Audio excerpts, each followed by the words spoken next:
Decent Smackdown. Not gonna lie, it's alright.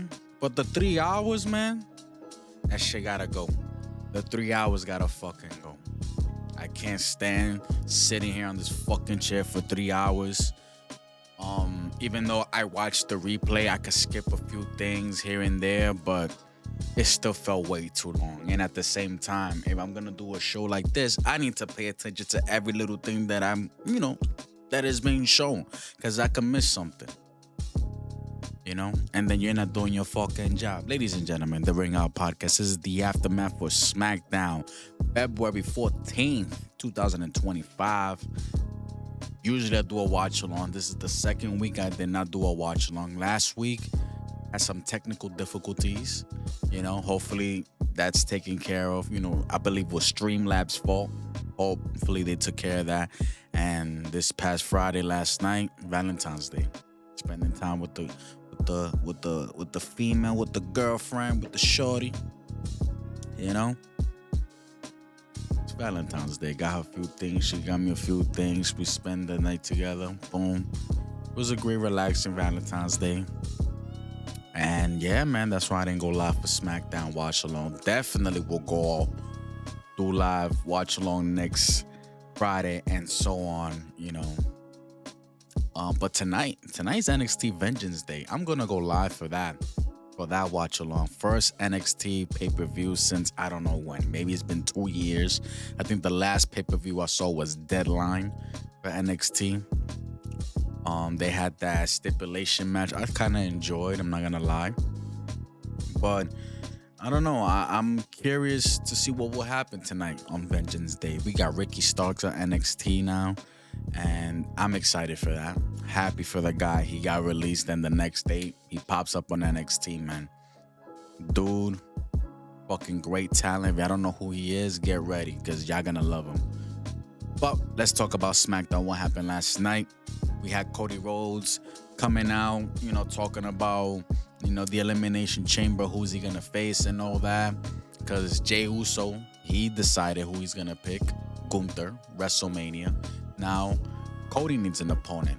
We'll get into it when we get there, man. We're gonna talk about what happened through the show. We had elimination qualifying matches. Naomi and Chelsea Green. We had the triple threat. Jacob Fatu, Braun Strowman, and Damian Priest. I enjoyed that match very much. Three fucking monsters, man. And then it got Jeff Jarrett, meaning it was overbooked, but at the same time, it worked out at the end. The end of the fucking show. Um, something happened there. Something happened there, and we'll get into when we get there. Solo made his return. You know, Fatu and Tamatonga, they saw that, confronted him. We'll talk about it when we get there. A lot of interesting things is going on. I was really a little nervous, thinking that we're gonna go back to Solo and Cody again for the championship. It looks like we're not going there. And at the same time, they barely gave you anything, you know, to what's really going on between Solo and Jacob Fatu and Tamatonga. And they barely gave you it, but they gave you a little something, but not enough. So you're gonna have to keep tuning in every week to see what can we see. Because what happened at the end of the show is gonna be like an internal bloodline 2.0 type of situation, man. It's gonna be a feud inside the family. They're gonna have fucking problems, bro. So, ladies and gentlemen, Papo Jr. What else happened? Bola City Machine Guns, Los Vargas, um, Sami Zayn. We got an update on Sami Zayn. He threw out a video, Kevin Owens style, with the phone and all that. And Kevin Owens, he responded back to that video as well. We'll talk about it when we get there.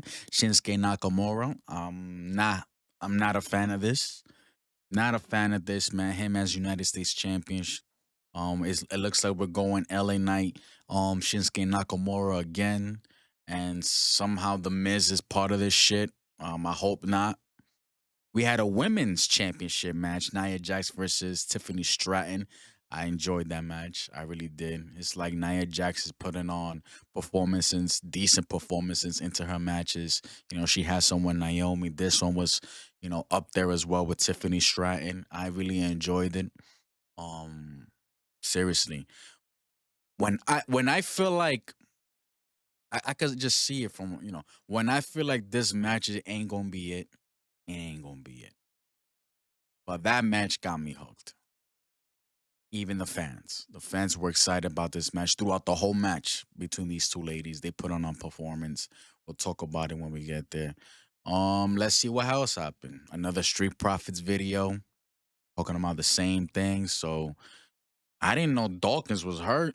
Guess he is hurt. So because he said we're gonna wait until I get clear so we could come back and wreak havoc.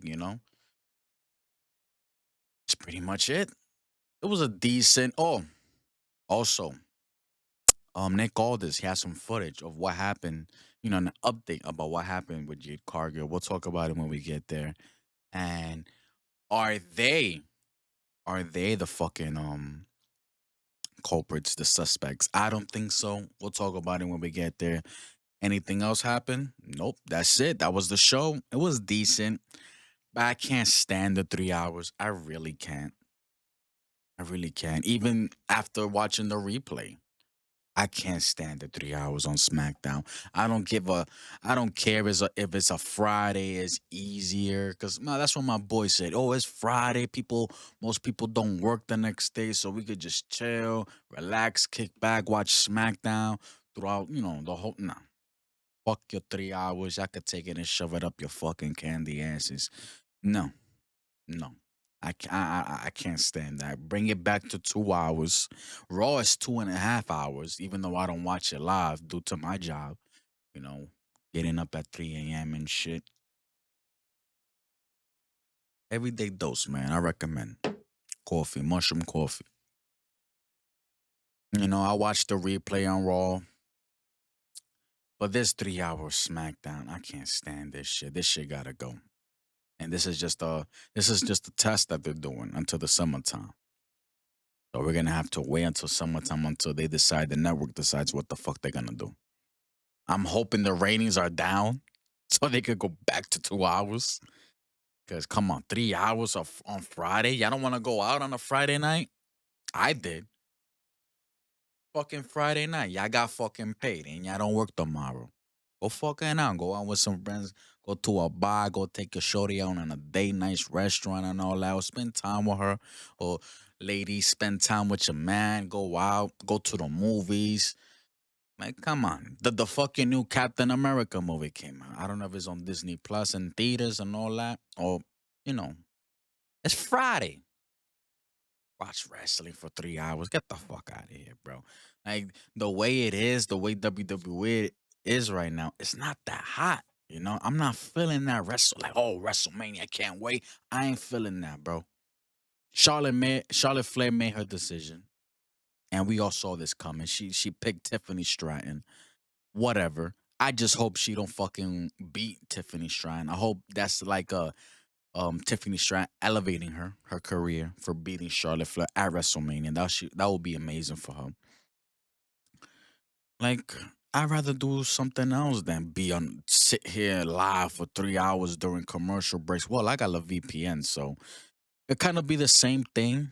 That Because during the commercial break, like if you're in Canada or UK, whatever, they'll give you like a screen showing fucking superstars just posing and shit for the next 3 minutes and 30 seconds.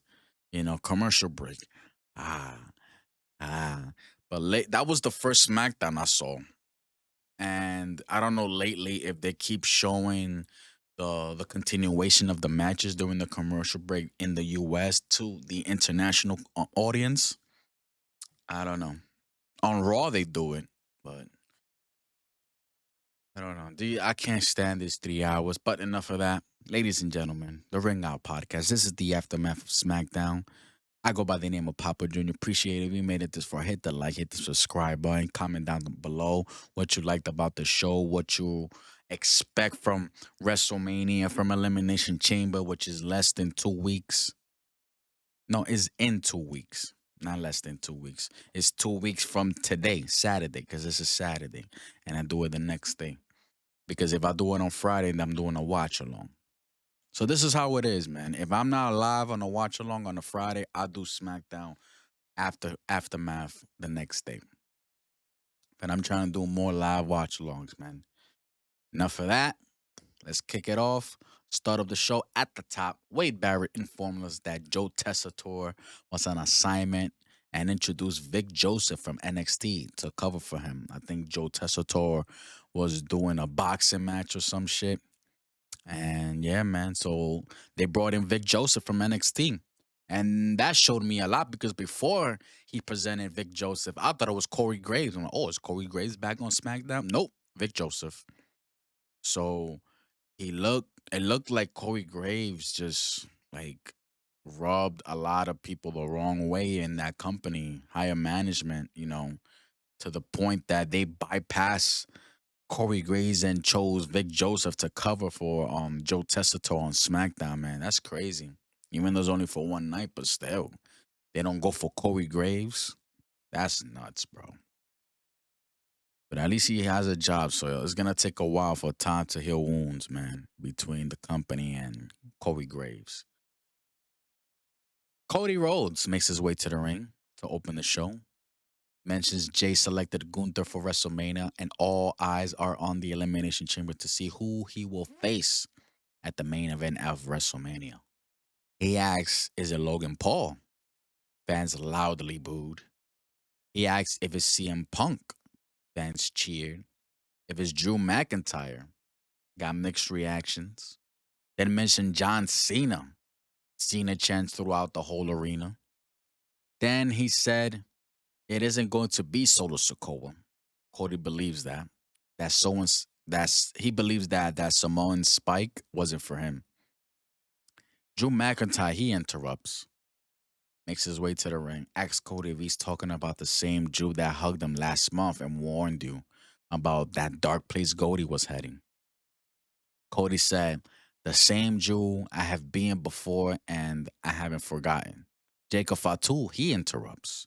So when Fatu makes his way, you need to shut the fuck up and listen.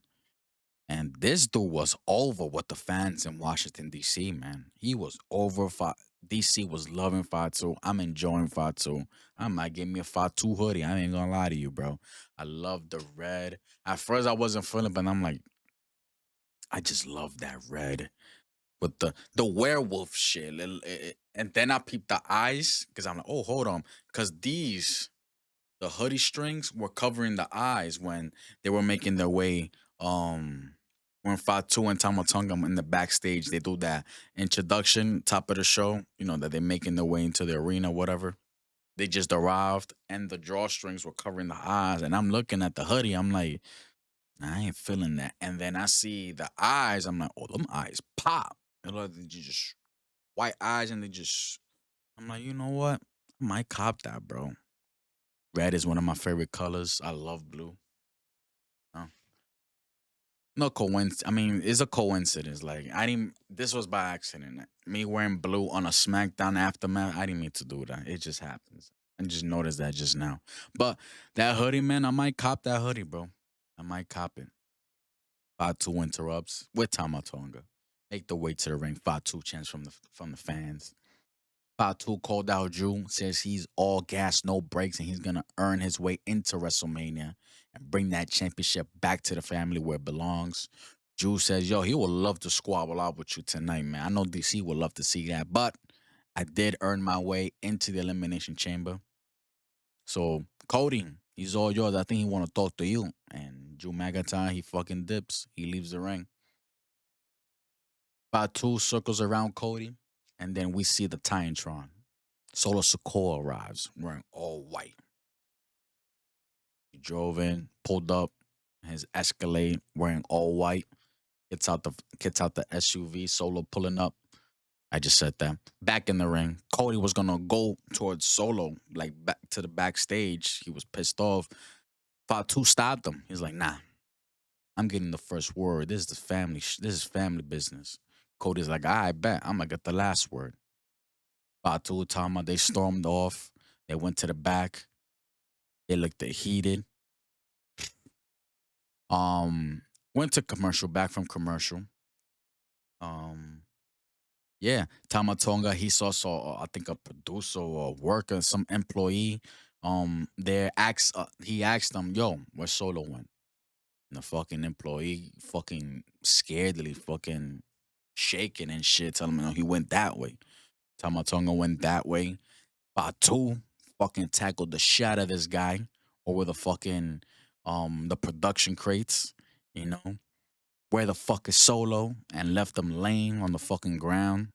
Batu left. Batu, he look like he look like he out for blood, bro. That ass. Where the fuck he at, bro? Where the fuck Solo at? Type shit. He didn't say fuck. That's me adding shit to it because I'm that type of guy. But yeah, man. They went off to search for him. Trish Stratus interview by Wade Barrett. She was at ringside. Um, Before that, it was just like I'm really enjoying Jacob Fatu, man. Ever since Solo just left him, after he lost the Ulafala to Roman. And then Solo just left him, hanging, in the ring, went through the fucking crowd, that. And Jacob Fatu said, nigga, I'ma fucking take over now. I'm no. You left us high and dry. I'm a lead this shit now. You feel me? I'm gonna lead this shit, and I'm loving Fatu on the fucking mic every single time, pressing up on other wrestlers, bro. Because other wrestlers are looking at him as a fucking threat as well. You can't don't mess with Fatu. Dude could go on the fucking mic. He could go in the ring. Fucking fantastic, and the fans are loving him, bro. Like Like, if a new wrestling fan tunes into SmackDown and they see the love that Fatu is getting from the fans, they will think that Fatu is the fucking babyface, which he's not. He's not the babyface. He's a tweener, more like in the heelish way, because he he's on one mission, but there's something that he gotta take care of first. They want the title back into the family, but I gotta go handle Solo real quick. And the fact that Fatu is that the way Fatu speaks is so fucking genuine, so authentic. I can relate. I can fucking relate. Not relate in a way that, oh, he did time, because I've never did time. Never say never, but God forbid. I'm not that type of guy. I'm not about that life, bro.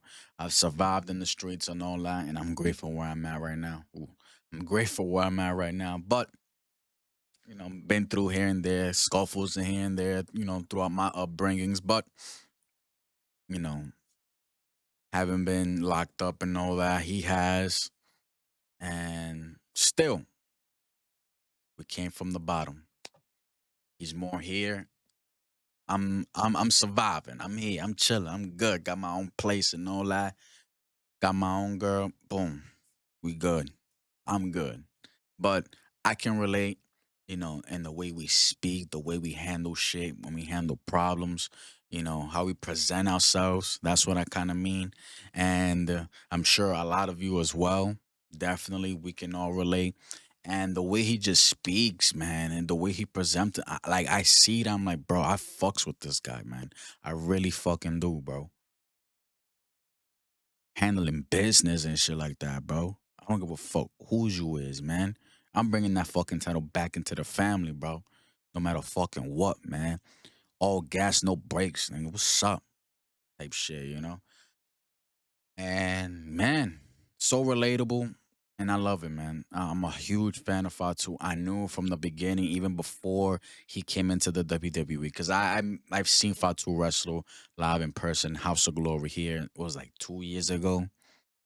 2 years ago, almost 2 years ago. No, it has been 2 years ago. Yes. Terminal 5, man, here in New York City, man, Manhattan. And it was him versus Malachi Black, and then it turned to a 6 man. I wasn't happy about it, but at least I got to see Jacob Fatu fucking perform. He was the world heavyweight champion for House of Glory at that time. And I enjoyed it, man. I was like, this dude's gonna be fucking big. He's gonna be the future of the WWE. And now he's in the WWE. Kept saying that shit when news was breaking that he was gonna make his way into the WWE. And I was like, yup, the future's here. Then we got the Braun Breakers, the fucking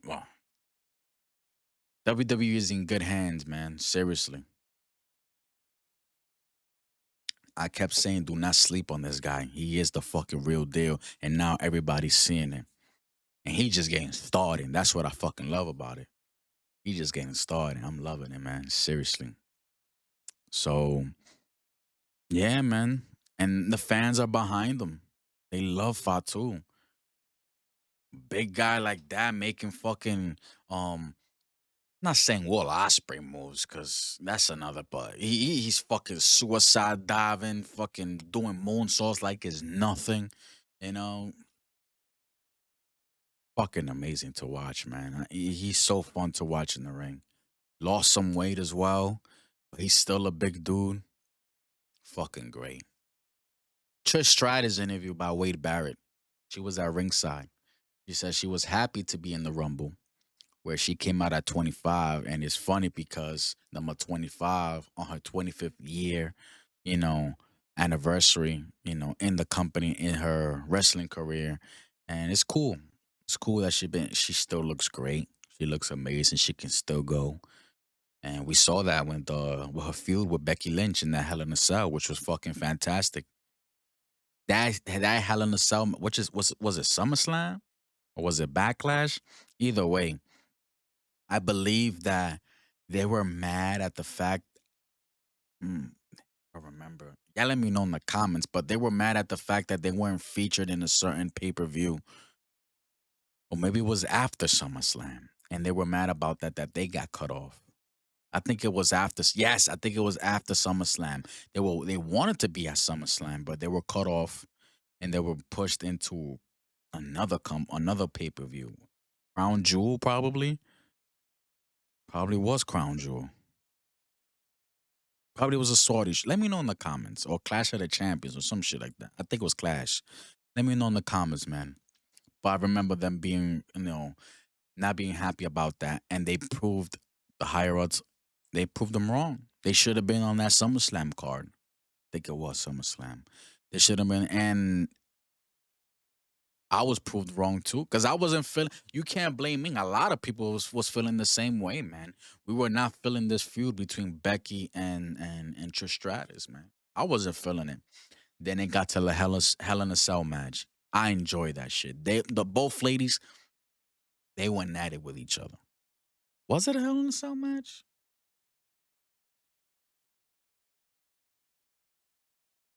On my phone. Hold on. I don't want to be fucking confused, but yeah, that match was great. Becky Lynch, Trish. Oh, yes, it was Hell in a Cell. Trish Stratus. Oh no, it was a steel cage. No, it was a steel cage. It was a normal steel cage. Okay. Payback. WWE Payback. Was it WrestleMania? No, no, Payback. No, Payback was after SummerSlam. I'm thinking Hell in a Cell for some reason. It was a steel cage match. My bad. But it was a good match though. Yes, it was. Proved everybody wrong, proved me wrong. And I'm happy. I love when people prove me wrong for, you know, you know, for it to be a beneficiary for them and for us as a fan base. We saw something great. Me thinking that this not might be it. Boom, you proved me wrong, and it was great, and I enjoyed it. Proving me wrong for the right reasons, which is great. If you prove me wrong for the wrong reasons, then I don't know what to tell you. You're on your own with that. But they proved me wrong for the right reasons, and I enjoyed it, and I'm glad that I was wrong. But at the same time, that feud, I was not feeling it. I wasn't the only one. She can still go, man. She can still go. And she teased that she will be in Toronto. Don't know if she's gonna be in a seat or in a suite. So that already gave it away for me that she's gonna be in Toronto in a match. So that's dope. It is what it is. Not in the chamber though, but she was gonna be part of it. People were thinking maybe she'd be a guest referee or something like that, but nah. I think even though there was news saying that she was gonna be part of the chamber, The pay-per-view, not the match itself. Cause that's a waste of a spot, to be honest. You've been gone for way too long, and then all of a sudden you're in the chamber match, not even qualifying. Nah, you're not Cena. There's a reason why Cena is in the chamber and he declared himself just like that. He's that guy. He can do that. There's levels to this. And this is his final year. So, qualifying match Naomi versus Chelsea Green, Elimination Chamber qualifying match. It was alright. It was alright. Nah. I got a bone to pick with this fucking match for good reasons. Few clunky spots here and there. They both tried to steal the win from each other, rolling each other up.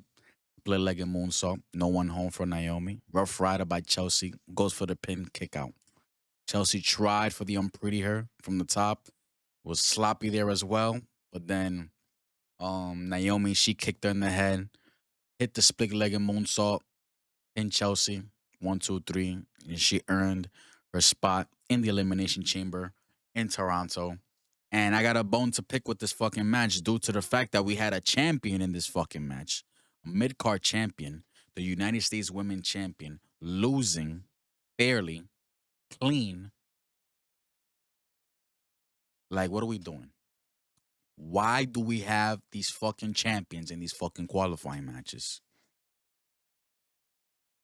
I said the same thing about the Royal Rumble, but whatever. People get thrown over the fucking top rope. It is what it is. I'm past that. But now you got your fucking champions pinned 1, 2, 3 clean.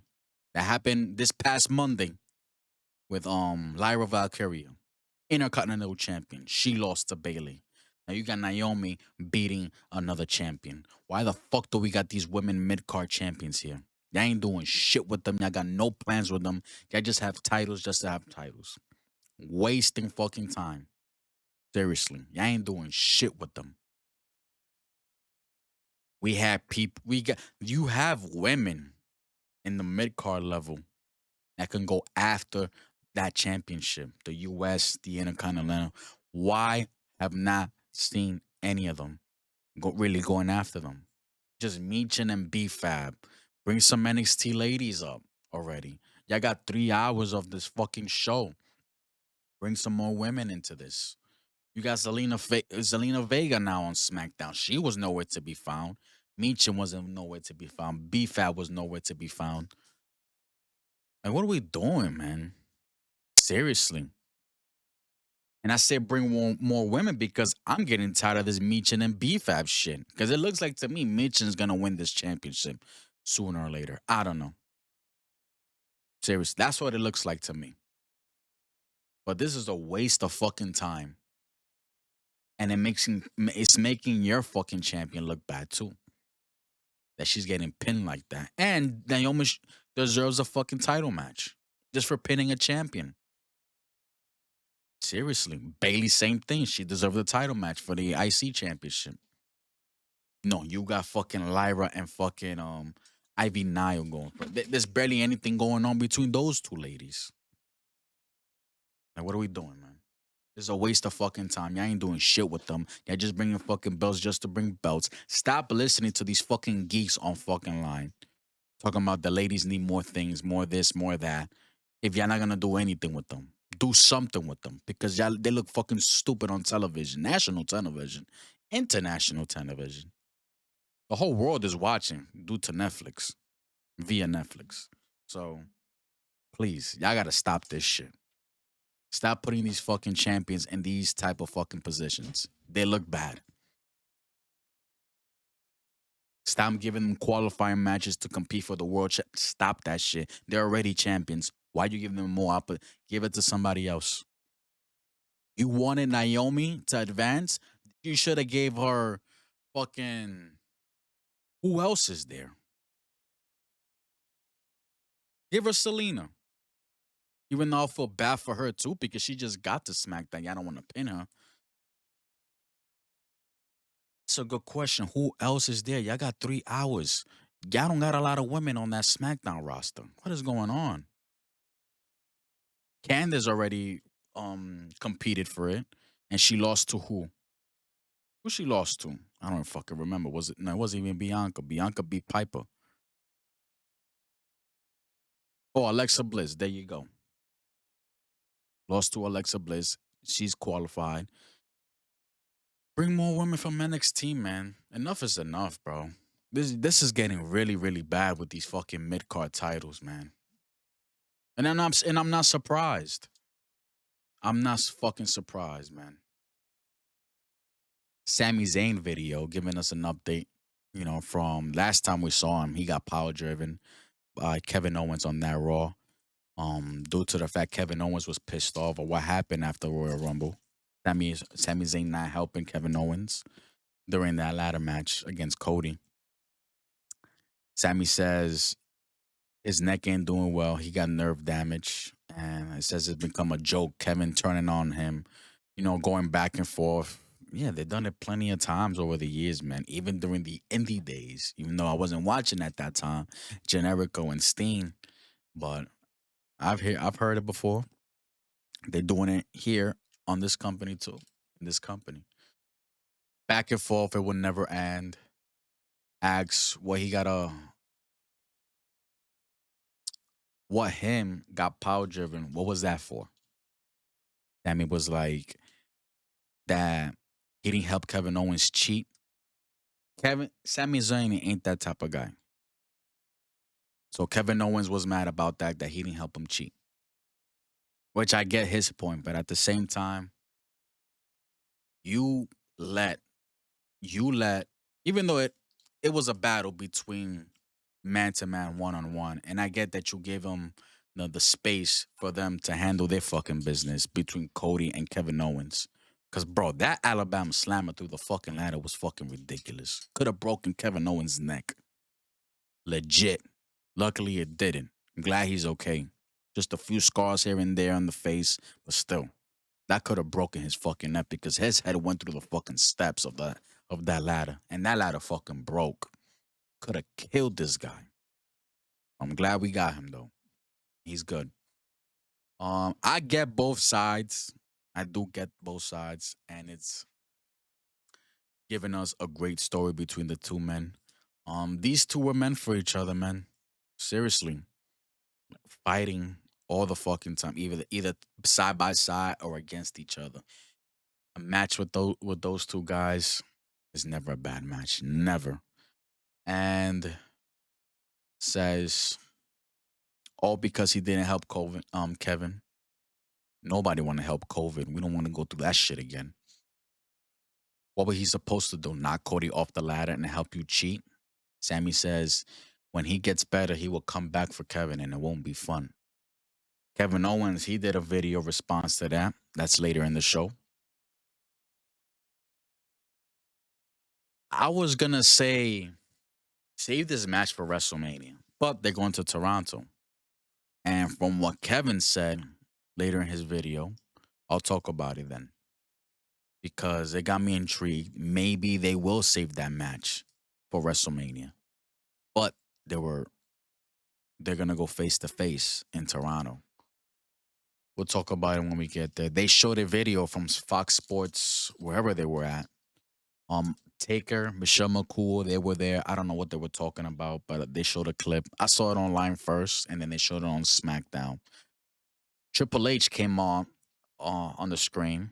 Everybody was like, "Oh, this guy's here! What a surprise!" Which to me, this shit was all fucking scripted. Maybe Michelle McCool did not know what was going on, and he broke the news. Michelle McCool will be inducted into the 2025 Hall of Fame this year.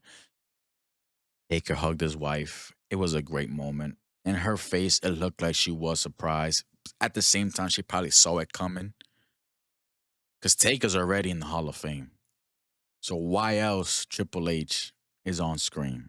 I just out of nowhere. She probably saw it coming, but it was great that for her to hear that, amazing. Um, she deserves it. Seriously, she does deserve it.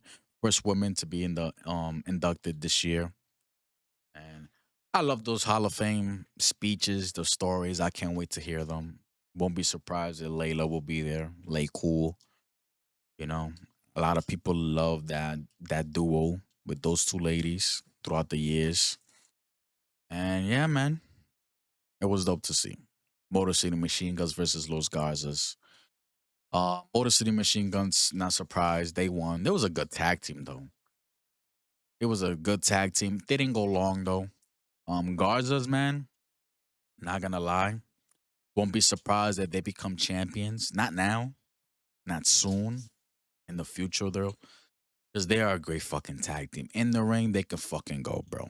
They could fucking go. Humberto, like, I remember him smiling dumbass. I think he was US champion at once. I don't know. But I like this new attitude that he has.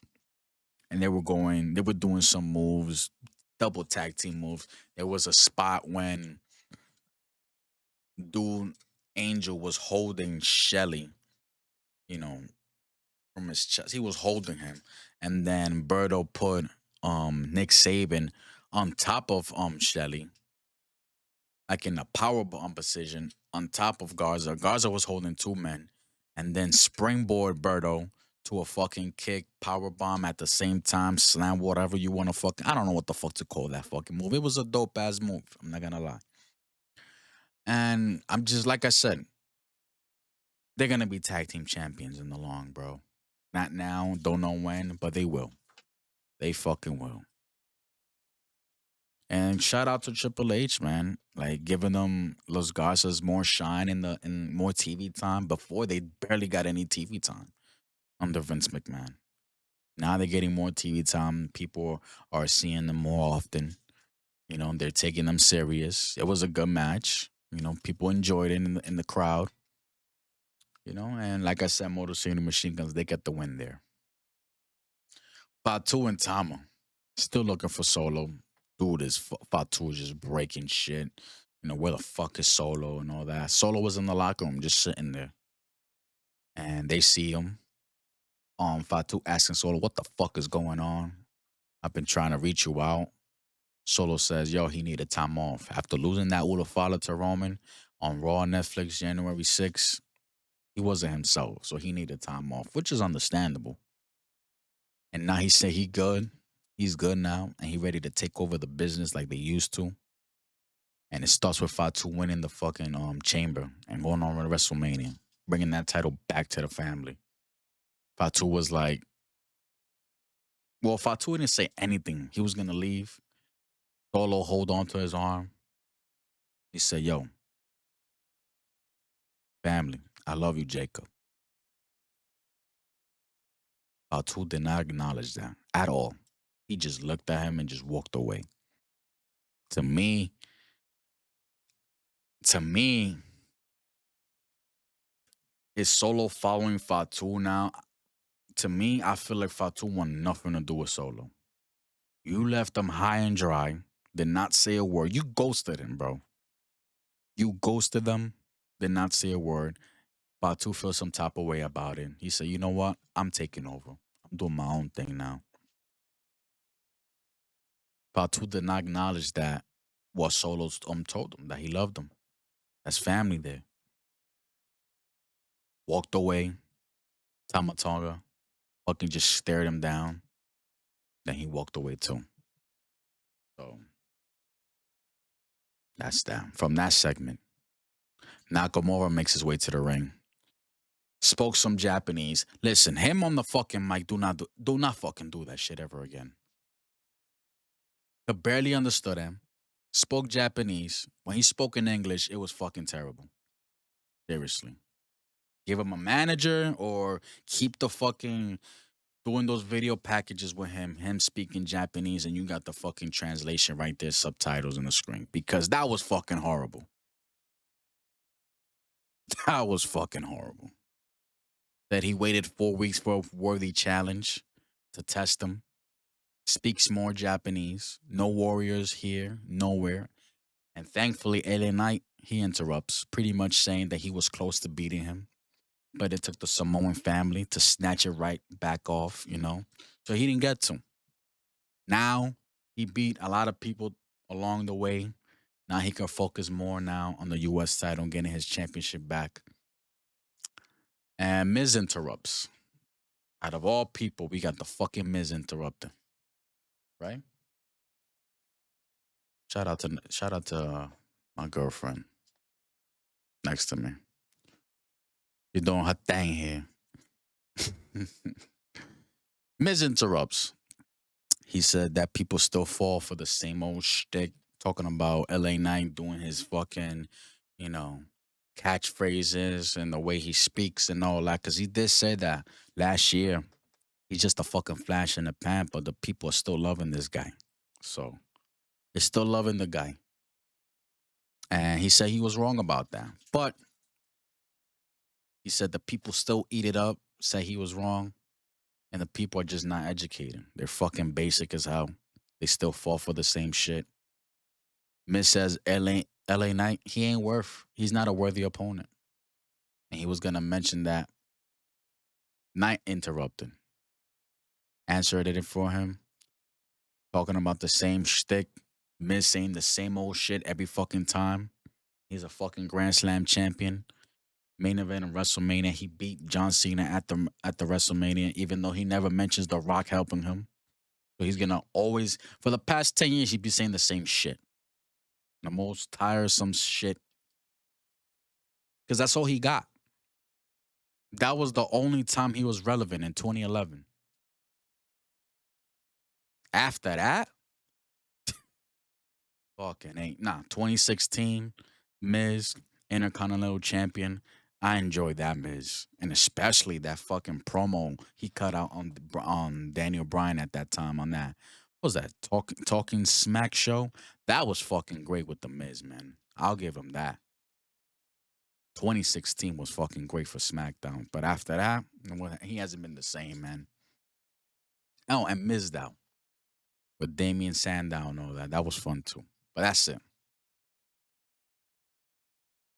Says he wasn't worth. Yeah, Miz being a Grand Slam champion, being him, Miz was relevant. Yeah, that was the last time he was relevant. Knight says that the Miz should start his own farewell tour, just like John Cena, because everyone would love to see him leave the company. I second that. I would love to see that as well. Miz starts fake crying, says he's the reason why. He mentions his accolades because guys like Knight are not on his radar. LA Knight calls Miz a dork. It was a weird ass fucking promo between both of these guys. Calls him a fucking dog. Miz goes off, went for a cheap shot. He ducks, Knight ducks, goes for a BFT. Miz gets out the way. He gets away. All this comes out, makes a match between both men. Nakamura, he's at ringside, so it becomes Miz versus LA Knight. It was okay match. Not crazy. LA Knight wins. Little good TV match. Nakamura, he gets in the ring, holds the title up, and it looks like we're getting a rematch between both men. I hope it's not in the chain, but just leave it for WrestleMania and have LA Knight win his fucking championship back right there. Give him that WrestleMania moment. It'll be dope for him. I mean, I don't know how long they could, last with this, between Nakamura and LA Knight all the way to WrestleMania because we're 63 days away from that, you know? So let's see. Everybody thought it was going to be Drew versus LA Knight for WrestleMania, what happened in the news and shit like that. But it looks like we're not heading that way. I feel like we are heading with Damian and Drew McIntyre for WrestleMania. So let's see. Nia Jax, Candice LeRae backstage. Alexa Bliss, she shows up. Good to see her. Says that she wishes Nia Jax good luck on her match tonight. Nia says she knows about friends betraying her. Alexa Bliss says if Nia wins the title from Tiffy and she wins the chamber, and it will be a WrestleMania match between both ladies. And as they were talking, there was a Wyatt Six little video that popped up in frame, while they were speaking throughout their segment. And it looks like, yeah, Alexa Bliss, Wyatt Six is going to be a thing. I don't know why they broke that news before that, after the Royal Rumble, that Alexa Bliss was going to be on Raw and the Wyatt Six on SmackDown. Now all of a sudden she's on SmackDown now. It's like, why they broke that news? I don't fucking get it. But it looks like she's SmackDown regular. She's in the SmackDown roster, and she's gonna be what the Y6 as she should. Even though I prefer her to be by herself and see the goddess or maybe different version of Alexa Bliss. I don't know, but it looks like she's back with the Wyatt Six. They have this fucking little fucking doll with her, so fucking annoying, but it sells. So Wyatt Six, Alexa Bliss, they together. We're just gonna have to wait and see what they're gonna do.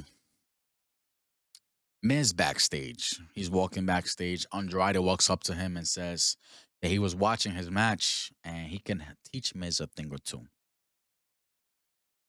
to just let him know.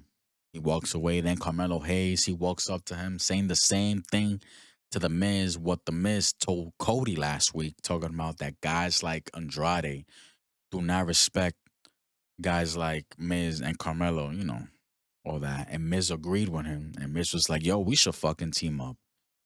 Melo don't Miz. Some shit like that. That shit was corny as hell. Even Melo thought it was corny. He just walked away, was not feeling it. And he made his way to the arena because it was gonna be our truth, was not. Yeah. Our truth versus Carmelo Hayes. The reason for this match, they showed what happened early in the show, some shit. Dude was getting a fade, you know, probably like a tape up here and there, just like I did. Just tape up, like a fresh. Carmelo Hayes was getting the tape up in the back. Um, but there was no clippers on the barber's hand, and he had the fucking little shit on, just took it off. I'm like, you good? You look good? You ready to go? Type shit. I mean, Valentine's Day, you gotta look good, man, all the time. I mean, when you're on camera, you gotta look good all the time. But when I'm here, I don't give a shit. I look how I want to look. And it was Truth that showed up to him talking about, and Melo was like, yo, my apologies for Tozawa putting your boy, doing him like that because I'm him. And Truth was like, no, you're not Tozawa, you're Carmelo Hayes. You are what your mama gave you. Type shit. It was a little corny, but I get the joke. It was alright. It wasn't all that. That and pretty much, yeah, Melo was getting annoyed by Truth. He said, "You know what? I'm gonna go to all this to set up a match between both of us," and that's how the match started. Truth, Melo Hayes, Carmelo Hayes. Truth went for a five knuckle shuffle, ate a super kick from Hayes. Melo hit nothing but net, which is him leaping off the top rope and hitting a leg drop on Truth, and he gets the win. That's basically it, man. I'm getting tired of Carmelo Hayes facing these bottom of the barrel. No disrespect to our truth, but bottom of the barrel type of fucking card, man. Like, dude deserves better. Send them to Raw, man. He needs a new fucking setting, new environment, man. Seriously. He needs something new and fresh. Cause him on SmackDown, they're not doing him justice there at all, bro. Melo needs something new, man. He needs to go to Raw. Another Street Profits video, just putting every tag team on notice that when Dawkins is healed up, everybody, they're coming for everybody and they want all the smoke, basically. So basically the same shit what happened last week. Pretty Deadly interview. They have a tag team championship match next week with DIY. DIY interrupted. Champa said that their tag team championship dreams are dead and their career will be they will be in a moment of silence, basically. So it's this moment of silence shit is a new thing for them. It's like every tag team they defeat, they're gonna have a moment in silence for, respect into we killed your career. We're gonna give a moment in silence next week. The following week after we beat ya, basically. It's a new thing for them. That is what it is. Garza's, Motor City, Pretty Deadly, DIY, Street Profits. There's 5 tag teams. Give me 2 more. Give me 2 more. On Raw, what the fuck they have? Judgment Day, War Raiders. Who else? Who else do they have on Raw? Creeds. That's three so far. Oh my god, I can't think about nobody else. Man, they need to just merge the tag teams, bro. That's some. Why do it for the women, bro? Do it for the men. Have one set of tag teams. Let them go back and forth, bro. I feel like there's only three on Raw. They gotta merge those tag teams, bro. This shit is getting stupid, man. Anyways, now this is the response we're waiting for. Kevin Owens responding to Sami Zayn's video. He says the last 6 months, he got stabbed in the back by the three men that he loved because, he helped them out and all that. He felt like he got stabbed in the back. He says in Toronto, he will be there.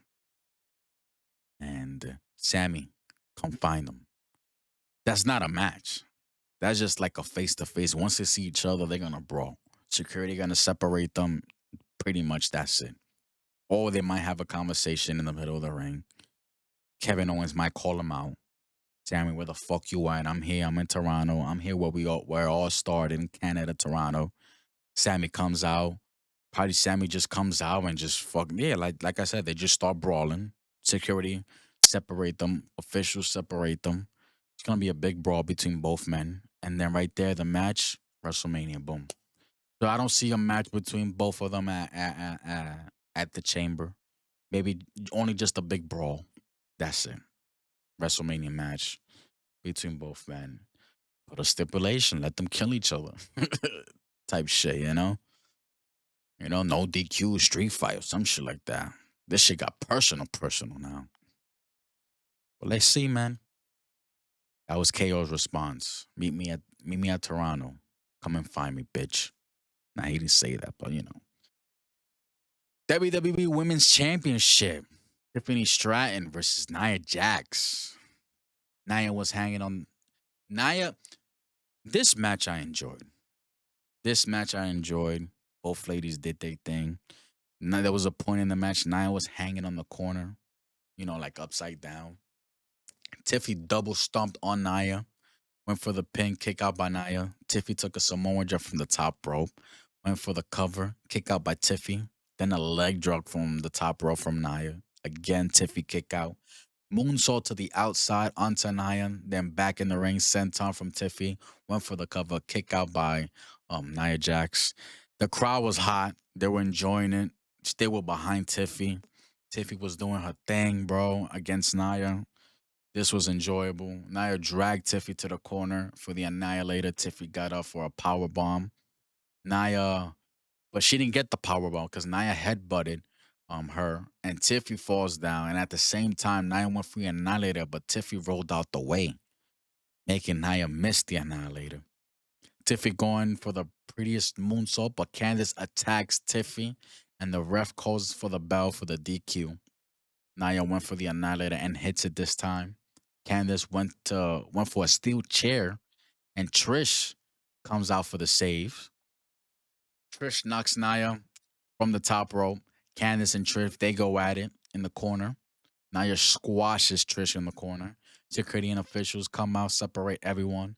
Then Nia saw an opening to drop another leg drop on Tiffany Stratton.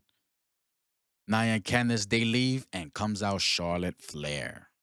Charlotte Flair was watching this match this whole time from the back because they showed her. And Flair, she grabs the steel chair that was still in the ring, sits down on it, tells Tiffy to wake the fuck up because I'm picking you to face at WrestleMania for that championship. It's going to be a good match between those two ladies, but I just don't want Charlotte Flair to win. Charlotte Flair should not win this match at WrestleMania. She should not become champion, even though there's news out there saying that she's going to be champion. Don't know. They didn't say when. They have plans for her when she's champion. But this should not dethrone Tiffany Stratton. They should push her superstar status for Tiffany Stratton at WrestleMania by defeating Charlotte Flair. That's the agenda. Seriously, that's what that's what should happen at WrestleMania. We don't want another title reign for Charlotte. Nobody wants that. A lot of people were happy that she's back. I wasn't happy. I didn't miss her at all. And then they gave her the fucking Royal Rumble win. Some fucking bullshit, man. Some fucking bullshit. Charlotte picks Tiffy, WrestleMania, match is set. Jey Uso picks Gunther, match is set, WrestleMania. Both Rumble winners they made their decision. That's it. Now it's up to the Elimination Chamber for the other champions, Rhea and Cody. Who's gonna face them at WrestleMania? We'll find out in 2 weeks. Is it in 2 weeks? Is it in 2 weeks? Hold on. Let me put the calendar out here real quick. In 2 weeks, yes, in 2 weeks. Nick Aldis. We're in Nick Aldis' office now. Naomi and Bianca, they pulled up. Aldis says they're happy to see them. And he has an update on Jade Cargill. Bianca was like, finally. And he got a video on what happened that day. It took a while for the video to pop up because that SmackDown logo on the monitor was still there. And they looked this stupid just staring at the fucking video, at the monitor. Because Nick Aldis put the fucking he used the remote. He hit a button. Nothing was showing up. It took a while, and then the video showed up. So it looked a little fun, and them just staring at for a while, like for a good 10 seconds, they were just staring at that monitor. Video popped up showing the ambulance truck where Jade was getting put into. Naomi was there, and then they showed when Bianca showed up. What happened, and all that. And then the phone footage panned to the left. And it showed Liv Morgan and Raquel passing by. And right away, Naomi, Bianca, they were like, I told you. Naomi was to Bianca, I told you, I knew it was them. I knew it was them. Bianca was like, I had a feeling it was them as too. Me, I was like, it ain't them. It can't be them. That just because they panned to the left and Raquel and Liv was there, that doesn't mean they're the suspects. They was just probably just passing by, seeing what the fuck is going on, and that's it. They don't give a shit. They're heels. But that doesn't mean they're the suspect. That could be WWE throwing a swerve at the fans because the fans are really buying into this. That it was Liv and and Raquel that took out Jade. And I'm seeing that people are burying this storyline already. Oh, they already gave out who the suspects are and all that. It ain't living. It is not living, Raquel. That footage did not show anything at all. The footage that we really need is when the incident happened. When Jade got pushed over that loading dock into that fucking car, into that windshield. That's the video footage that we need. Every loading dock has a fucking camera there. All right.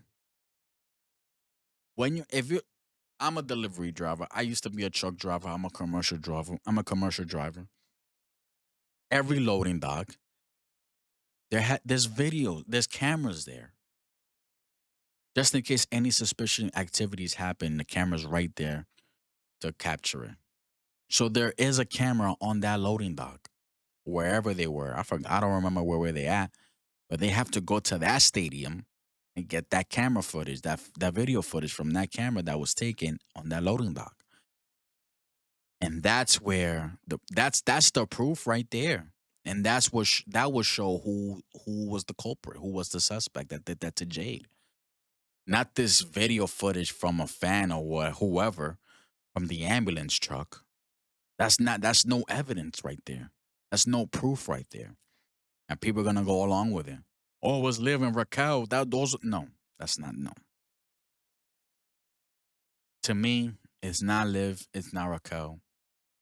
Let's see what happens. Because when Nick Aldis said that I got an update on what you call it on Jade Cargill, Bianca was like finally, and Naomi was just looked at worried.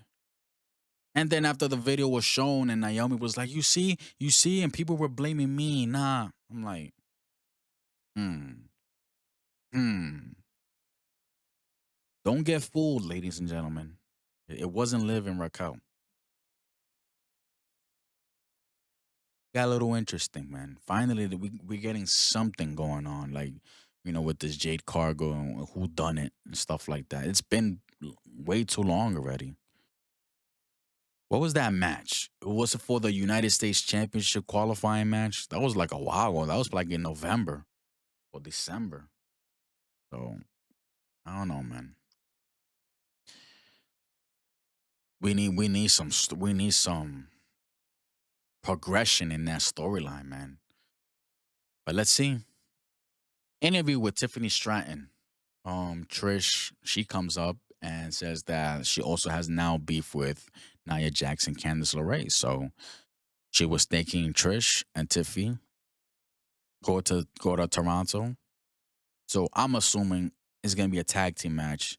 Tiffany and Trish versus Nia Jackson, Candice LeRae in Toronto. And Tiffany Stratton was excited. She was like Trishy and Tiffy time. So Tiffy was excited.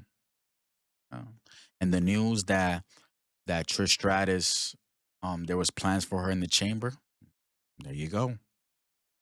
For Elimination Chamber, but not for the match, the chamber match, but for the pay-per-view, the PLE Elimination Chamber. They have plans for it. There you go, right there. She's gonna wrestle. Main event. Elimination Chamber qualifying match. Fatu versus Damian Priest versus Braun Strowman. I enjoyed this match a lot. I really did. They went at it. These three men fucking. They gave you what you expected. They gave you what you expected. Damien was going for old school. I'm gonna start it from here.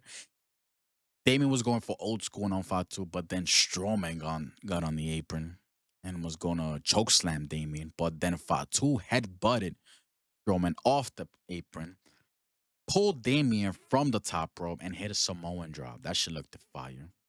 Suicide dive by Fatu into Strowman, goes to the top, hit a senton on Damien, goes for the cover, but kick out from Damian Priest. Damian Priest was on top of the turnbuckle. Fatu was going for the suplex on Damian Priest, but then Strowman comes in for a power bomb and he power bombs both. What was it? What's that shit called? Tree of Woe? Power bombs both Fatu and Damien. So pretty much Fatu gave the suplex to Damien because Strowman gave a power bomb to Fatu. And it looked fucking cool. Popped the fans. The fans were fucking. This was awesome, chance. This was.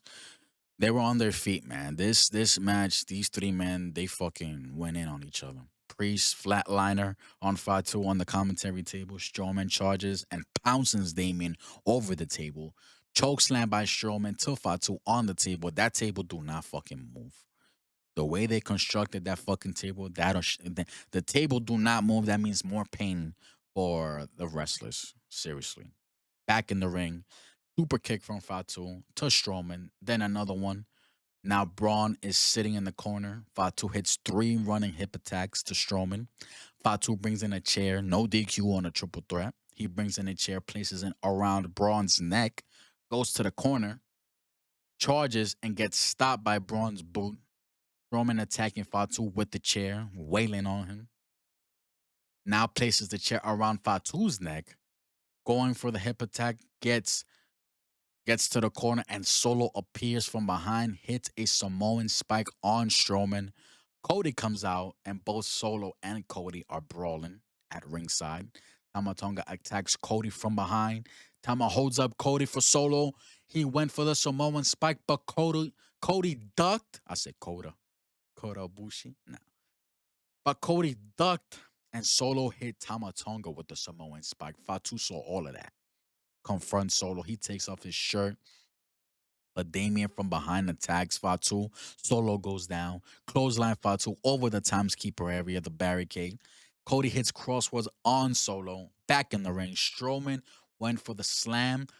Damien countered and sent Strowman to the corner shoulder first, hitting the ring post. Then South of Heaven. And he qualifies for the Elimination Chamber. Damian Priest advances. Both Cody and Damian Priest they shake hands because um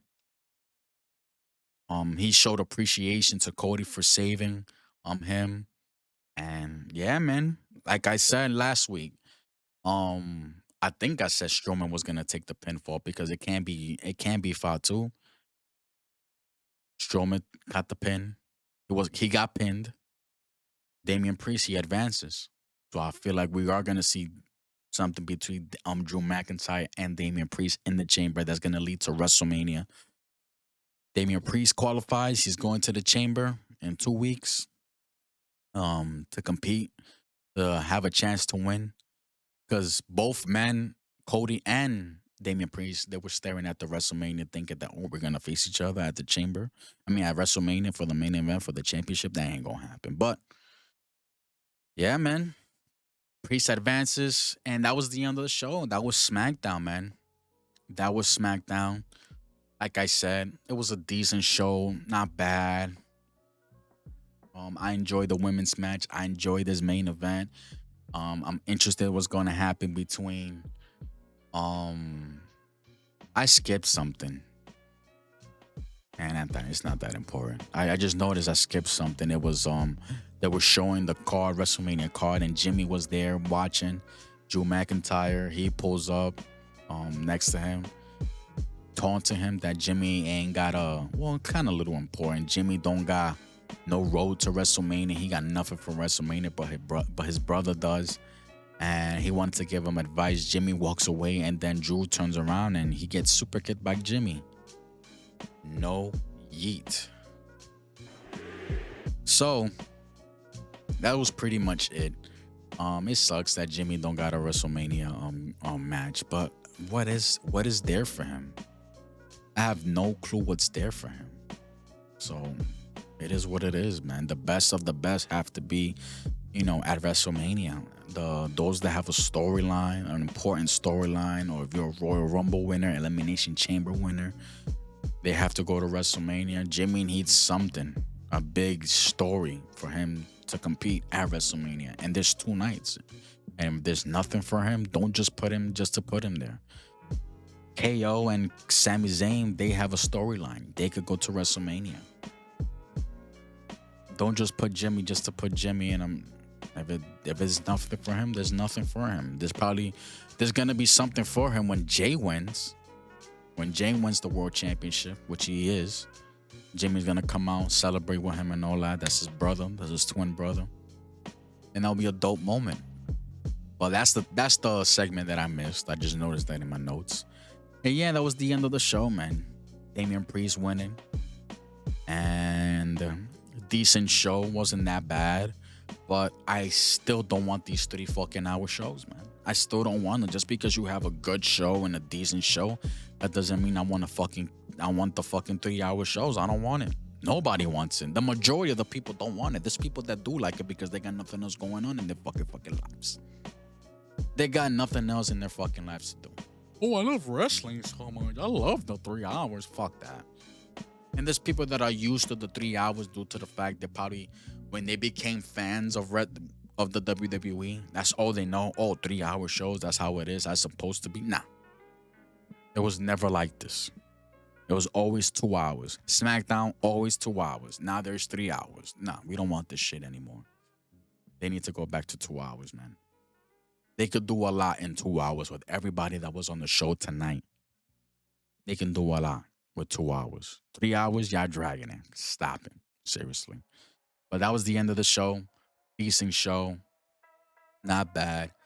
Still not feeling that excitement with WrestleMania. I can't wait for WrestleMania. I'm not feeling that like I felt with the Royal Rumble. Let's see if that changes, man. Hopefully I get excited for WrestleMania after the chamber is done. Interesting. Can't wait for the Elimination Chamber. Gonna be a good show, hopefully. All we got is 2 chamber matches, and what else do we have?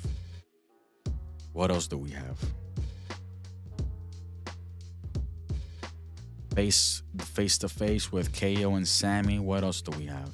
That's it. Tiffy and Trish, Nia Jax and Candice LeRae, even though that hasn't been announced, but that's where they're headed for Toronto. What else do they have? That's it, basically. We're getting like 5 or 4 matches, maybe 5 matches. Let's see. That was Smackdown, ladies and gentlemen. February 14th, 2025. Hit the like, hit the subscribe. You made it this far. I appreciate every single one of you. Whoever made it this far, help out your boy. Ringout podcast. Like I said before, I normally do watch alongs for Smackdown. No funny shit. This Friday coming up, we're back at it again with the watch alongs. Smackdown every fucking Friday. Last week, it was something was going on. I don't know what was it. Stream was just going bad. And then last night, Valentine's Day, I had to spend time with the girlfriend, man. I was supposed to be, man. That's basically their day, not just a couple days. It's their day. Make them feel special, like you do every single day. But Valentine's Day is a very special day for these ladies, man. Seriously. And you know, if you have a great woman in your life, cherish that. Be grateful with that. It's not a lot of good women out there these days, man. They're hard to find. Seriously. But yeah, man. Vengeance Day. I will do a Vengeance Day watch along tonight. I am curious. I'm a little interested. I don't care. I'm not interested in the NXT Championship match. Anything with Grayson Waller in it, I don't give a fuck. They have Grayson Waller versus Austin Theory versus Obafemi for the championship. And I'm like, what the fuck is that? And I don't even follow NXT on a weekly basis. But when I saw that card, I'm like, why the fuck is there a triple threat match for that? Even though I know Obafemi is going to go over. He's gonna go over. It's showing me that they got nothing else for Obafemi as NXT champion, so which is sad. There's a new group that's gonna debut.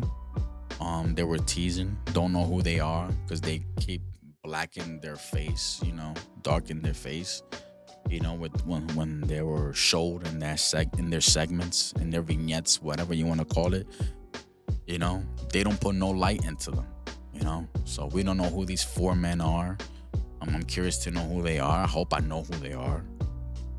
Let's see what happens, man. Ricky Starks, he made his appearance this past NXT on Tuesday. Don't think he will be there on Vengeance Day. If he does, that'll be fucking cool. You know? Stephanie Vaquer versus I don't know who. I don't know her name. And it's for the NXT Women's North American Championship, which I believe Stephanie Vaquer is gonna win. Because she's that girl. I'm looking forward to that match. I'm looking forward to Stephanie Vaquer. There's a lot of praise for that lady. You know, her for that wrestler. Julia. There's a triple threat match. Julia versus Bayley versus Roxanne Perez. Julia's gonna go over, of course. Roxanne is moving up to the main roster. And they just added Bayley just for, you know, more star power, you know. What else we're having? I have no fucking idea. Did I mention all the matches? I probably did. I think it's Ethan Page versus Javon Evans in a strap match. I may be wrong. I don't know. I don't know what the fuck to expect. I don't watch NXT on a weekly basis, but I am doing a watch along. But tonight's Vengeance Day. If y'all want to join me, man. I'll be here, man. I'll be here. And I'm sure it will be a good show, hopefully. Hopefully.